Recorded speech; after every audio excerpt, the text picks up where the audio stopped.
దుర్గమ్మ భక్తుల భవానీ దీక్షల విరమణలు కొనసాగుతున్నాయి. భవానీ నామస్మరణతో దుర్గగుడి మార్మోగిపోతోంది. అమ్మవారికి మొక్కులు చెల్లించుకునేందుకు తెలుగు రాష్ట్రాలతో పాటు కర్ణాటక, తమిళనాడు నుంచి పెద్ద సంఖ్యలో భక్తులు వస్తున్నారు. ఎలాంటి అసౌకర్యం కలగకుండా అధికారులు ఏర్పాట్లు చేశారు. దీక్షల విరమణ చివరి రోజైన 25న ఉదయం 10 గంటలకు మహాపూర్ణాహుతితో దీక్షలు ముగుస్తాయి.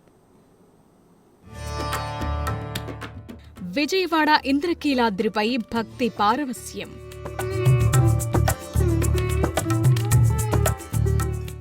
దుర్గగుడిలో ఎటు చూసినా భవానీ మాలధారులు.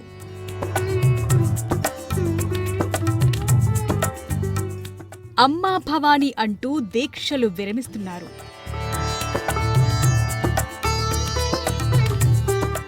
ప్రతి ఏటా ఎంతో నిష్ఠతో భక్తి శ్రద్ధలతో భవానీమాల ధరించి అమ్మవారిని ఆరాధిస్తారు భక్తులు.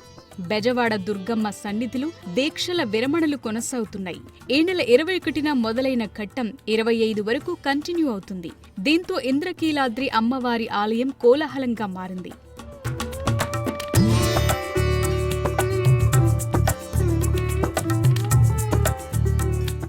ఐదు రోజులు ఇంద్రకీలాద్రిపై ఆధ్యాత్మిక శోభ సంతరించుకుంది.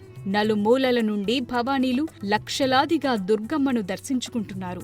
భవానీమాల విరమణను పూర్తి చేసుకుంటున్నారు. గిరి ప్రదక్షిణలు, చండీ హోమాలు 5 రోజుల పాటు జరగనున్నాయి.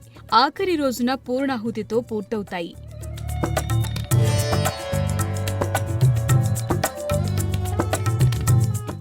రద్దీ పెరిగే అవకాశాలున్న కారణంగా అంతరాలయ దర్శనాన్ని రద్దు చేశారు. గిరి ప్రదక్షిణలో భక్తులకు ఇబ్బందులు రాకుండా ఏర్పాట్లు చేసినట్లు అధికారులు చెప్తున్నారు. ఈ ఏడాది 5 లక్షల వరకు భక్తులు వస్తారని అధికారులు అంచనా వేశారు. అందుకు తగ్గట్టే ఇరుముడుల సమర్పణకు ప్రత్యేక కౌంటర్లు ఏర్పాటు చేశారు. అన్ని క్యూలైన్లను ఉచితంగా మార్చారు. ప్రసాదాలు సైతం యాప్ నుంచి కొనుగోలు చేసుకునే అవకాశం కల్పించారు. అమ్మవారి దర్శనానికి వీఐపీ రాకపోకలు కూడా తగ్గాయని ఈవో చెప్తున్నారు. అంతరాలయ దర్శనం రద్దు చేసి బంగారు వాకిలి నుంచే భక్తులను పంపిస్తున్నట్టు చెప్పారు.